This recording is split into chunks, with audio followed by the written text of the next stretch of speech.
Hey everybody, it is CJ here. Welcome to CJ's Corner of the Lamplight.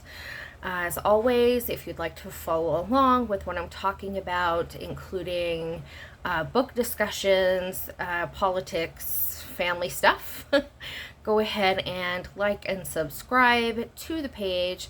You can go ahead and click the bell as well, and it will notify you, depending on what you pick, when I have posted a video. Today we are actually going to talk about book banning, and we're going to talk about some things that are happening in Utah, and we're going to discuss Utah's legit book banning rule, because that's a thing. And I'm going to go through some of the list of about 100 books that parents in one of our local school districts here in Utah sent to the district, requesting that they remove all of these books. This request was sent over to them in 2022, 2021, in that area when kind of Utah Parents United were really pushing the book banning. I understand that a lot of people say it's not book banning, they're just removing pornography out of schools. You can still get them at local libraries and booksellers, etc. But let's be really honest and clear here. Utah has a statewide school book banning bill. It was amendments attached to HB 29, the sensitive material amendments by Rep. Ken Ivory, Republican, basically stating that if 5 school districts, or I believe 3 school districts and 5 charter schools, all decide to ban the same book, then that book is going to be banned in every school statewide, regardless of grade. We have 13 books so far that are on this statewide ban list. And to be really clear, these are not going to be the only 13 books. And the amendments on HB 29 do not take the book in its entire context. And so it's very, very objective. If there's anything in there, regardless of what the book is about, then it can be banned. The Utah State Board of Education, also Republican majority, has created a legitimate, basically, book burning rule. They amended rules R277-628 for sensitive materials to align it with HB 29. And in that rule, they have stated that any school who has any of these books that are deciding to be banned statewide by this handful of districts and charter schools, they have to destroy those books, whether it's by burning or trashing them, shredding, whatever. They have to destroy the books. So not only do we have that statewide kind of book banning bill for schools, but we now legit have a book burning rule.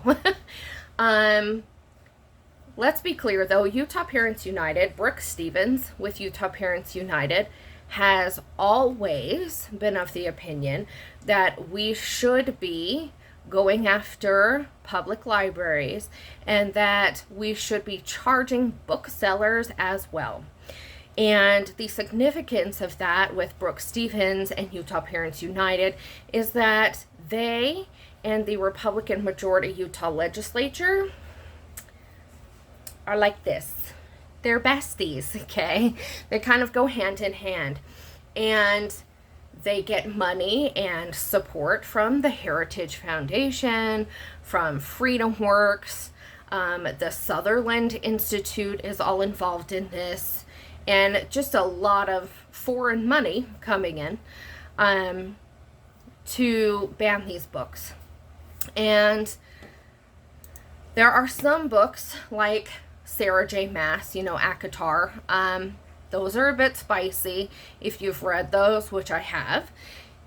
There are morals in that story. There is,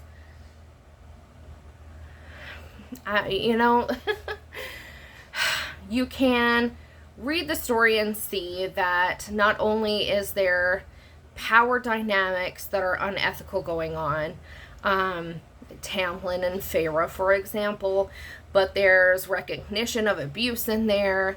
There's standing up and fighting back against oppression and hatred and bigotry. There's a lot going on in those besides the sex scenes. And, they're not for younger kids, for sure. They were never available to younger kids. They're not anywhere near the younger kid books in any library, public library. They were never available in elementary and junior high in Utah, for example. They're available in high schools, which is okay. But let me talk about the books, some of the books that were sent by these parents to one of our local school districts and requesting that they get rid of all of these books. You'll have to kind of bear with me. This document that they sent to the school district is 118 pages long. Okay. They put in quotes, just they nitpicked paragraphs to put into this document. And, of course, they've not read these books in full. There are very few people who are pro removing books who have actually read them in full and have the comprehension of what that book is about. So let's start with The Hate You Give. The Hate You Give was available in one of these district's high schools and their 2 junior highs. And they are saying, and they get these reviews from Common Sense Media, but they're saying that because it talks about thug life, it has swear words in it, like the F word, that it should be banned. So, The Hate You Give is one of them. Let's see. You've got Monday's Not Coming, which that one I have not read yet. I did read The Hate You Give, and I'll review that, but I have not read Monday's Not Coming. It sounds like that book is about assault, and it sounds like that book is about bullying and possibly even suicide. I have not read that one yet, but I hear that it is a good one. They also want to get rid of Out of Darkness. That was available at the high school and one of the junior high schools. That one I did read. I'm not sure that junior high is quite ready for that book. However, here in this school district, it's the Murray School District, 9th grade is in the junior highs here. At least for now. They are planning on moving 9th grade up to high school and putting them in high school. But for now, 9th graders are in the junior high. So for 9th grade and up, I think that this book is okay. This book does have racism in it. There's the N-word in it and swear words in it. And of course there is a scene where this girl is being, raped, and these people are calling that pornography. And kind of our argument is that not only is the book based on real events as far as, the main plot line goes, but it's historically accurate as far as the racism and bigotry. And it's historically accurate regarding what happens in the end of the book to some of the main characters. And it also is, a book that if you are getting pornography from it, that means that you are kind of getting aroused by grape scenes and all of these issues that are going on. And that's a personal problem. It's a book that should be read by people who can handle it. Let's see. The Bluest Eye.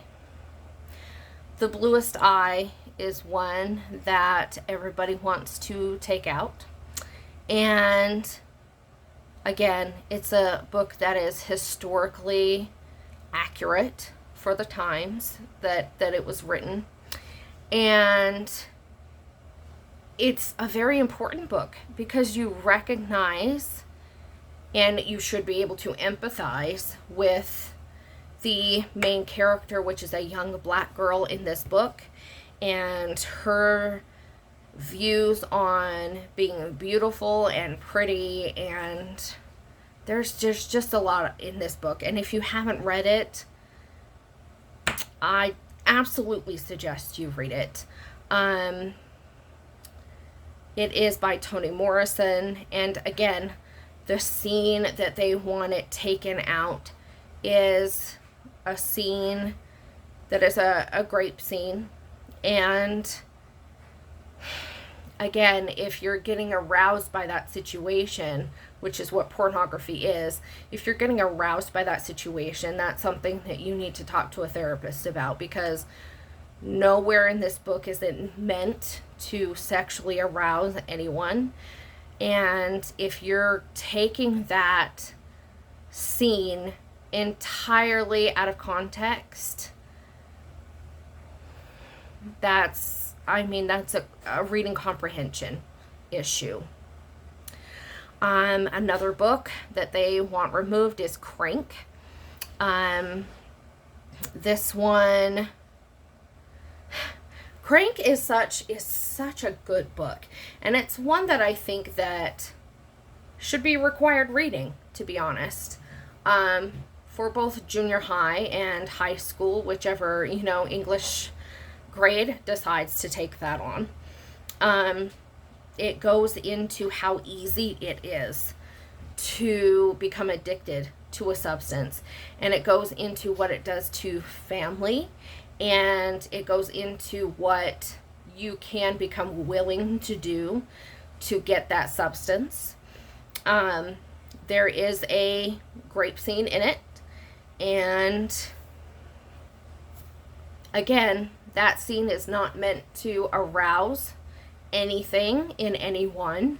It is a scene that is having to do with payment for methamphetamine.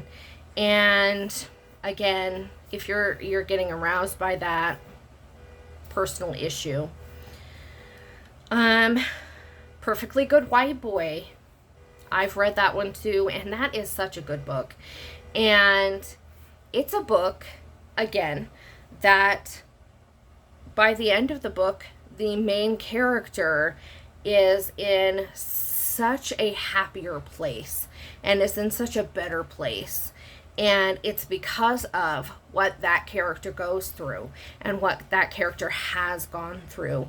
There is an abortion situation in that book, and there is basically unfair power dynamics and just a lot of things going on. There's trauma in that book, and you really empathize with the main character, who's the young white boy in that book. And again, an amazing book, a really great book that has a lot of good things in it. I don't want to give spoilers. That's why I'm kind of being a little bit vague. Another one, let's talk about one more. Let's talk about The Kite Runner. Okay. The Kite Runner is probably my favorite book. I don't know if you've read it or not, but you should.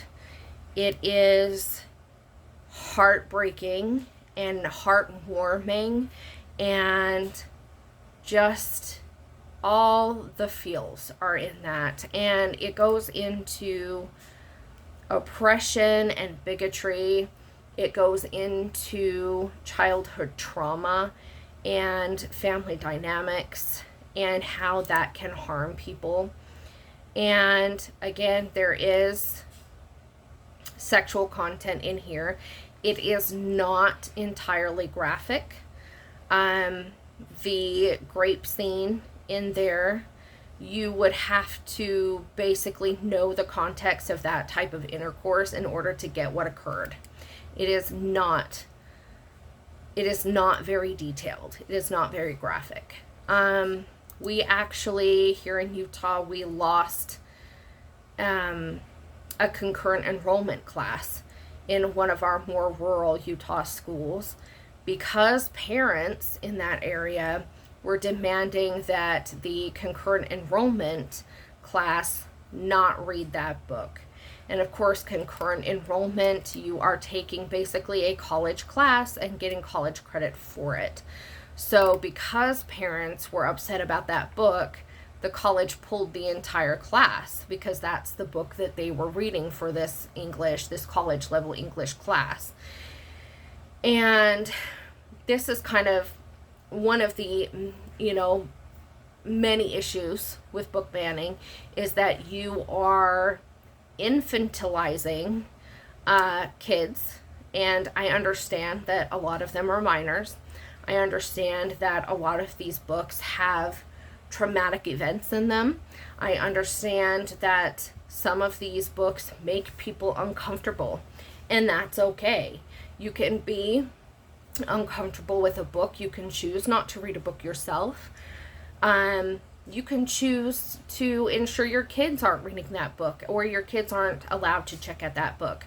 You can opt out of library services at your school if you're, that concerned about it.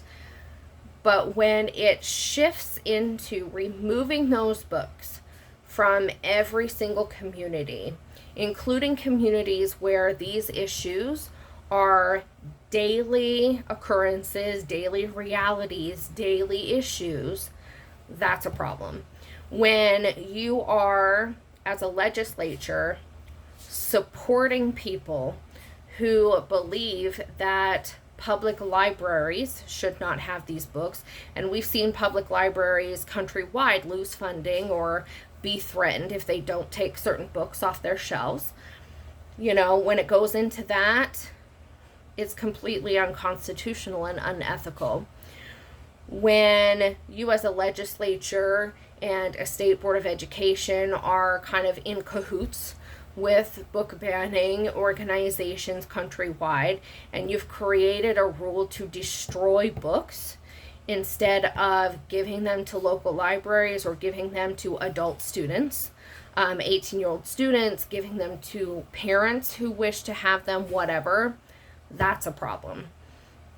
When you have people like Brooke Stevens with Utah Parents United, who runs Laverna in the Library here in Utah, and also Mary in the Library, which is a countrywide book banning kind of group, when you as a legislature are taking funding from them, when they are lobbying you, and when you put criminal language in sensitive materials bills that basically state that anyone who gives these books to minors can be charged, and you are kind of paving the way to go after booksellers as well as the public schools and the libraries, that is a problem.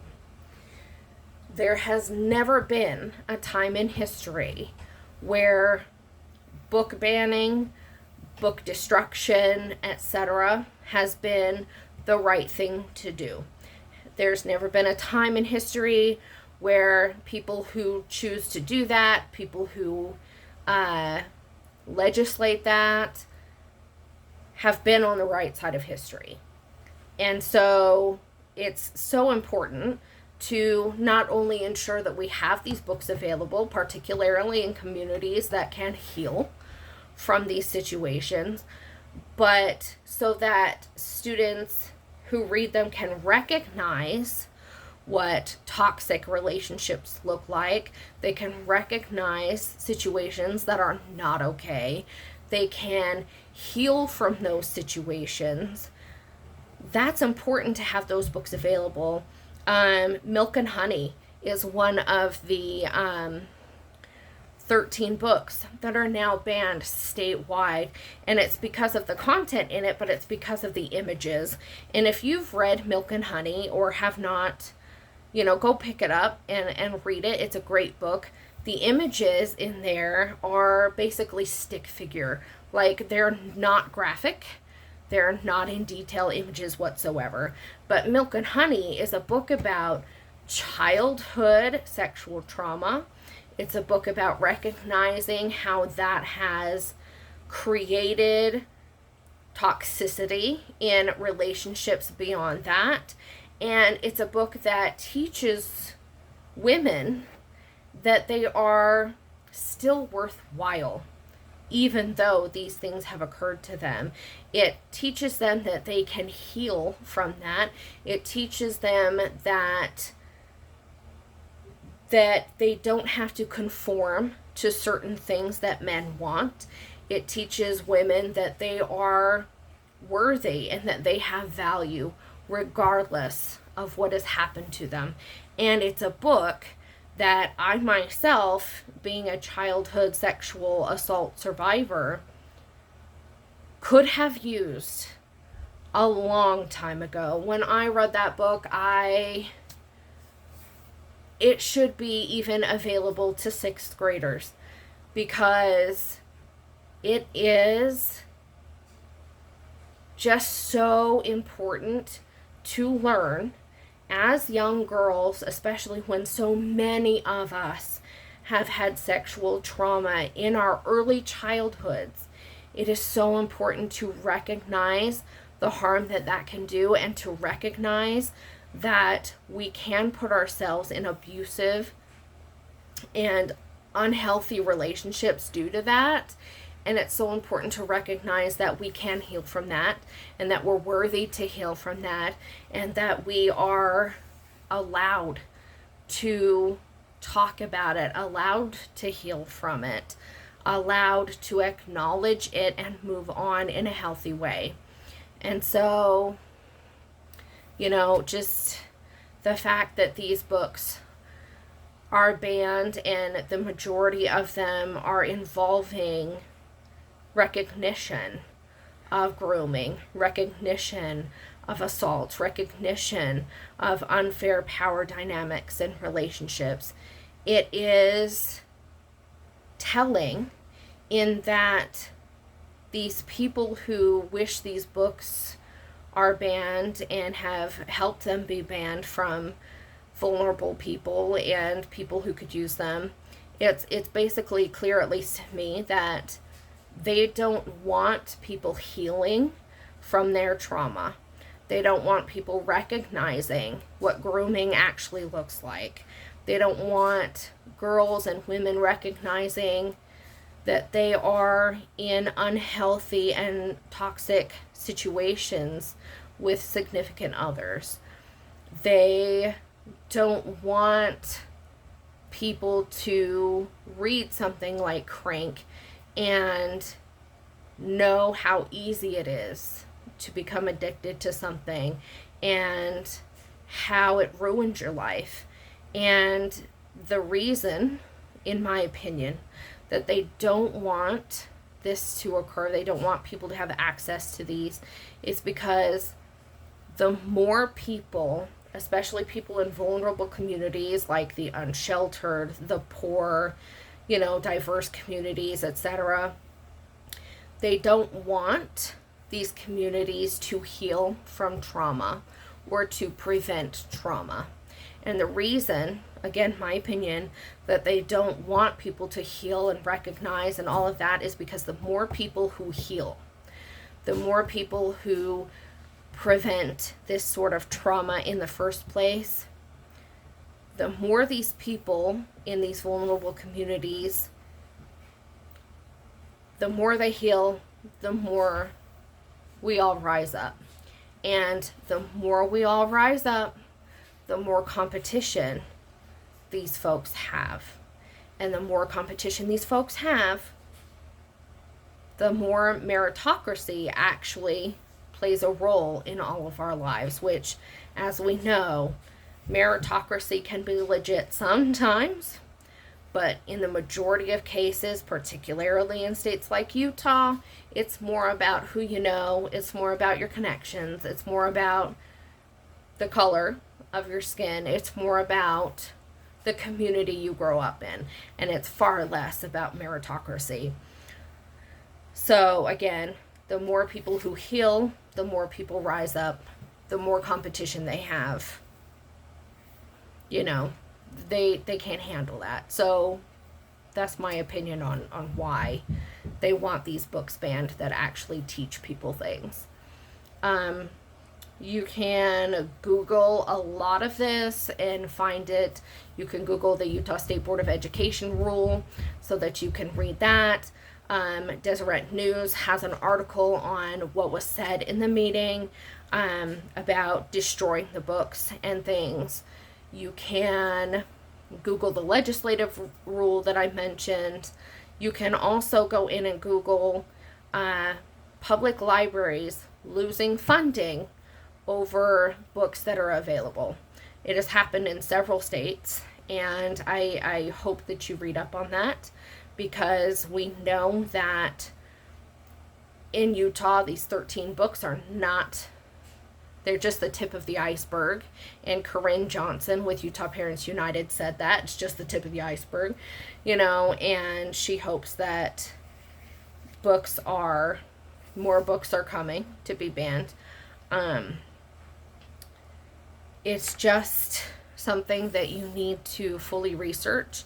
It's something that you need to read the books in full, or talk to somebody who has read them in full, so that you can understand the context of the situations in them and truly understand these scenes and how they play into the plot of the book and how they're important to it. And it's just important to realize that it is book banning. It is not the end. It is not just public schools. It is not just public libraries, but they are going after booksellers as well. So I hope that you look into all of that. I hope that you read as many books as you can that are being targeted or have been banned. I hope that you will vote people out who are pro-book banning, who are pro-book removal. I hope that you get out and vote anyway. But races that are super important are legislative races, state boards of education races, and like community council races, specific district board of education races. Those are really important. So don't just pay attention to the top ticket, the top races at the top of the ticket. Pay attention to everything and research your candidates and go with who you feel is going to protect communities the best. All right. Sorry for the long video. It's important stuff. I will see you next time.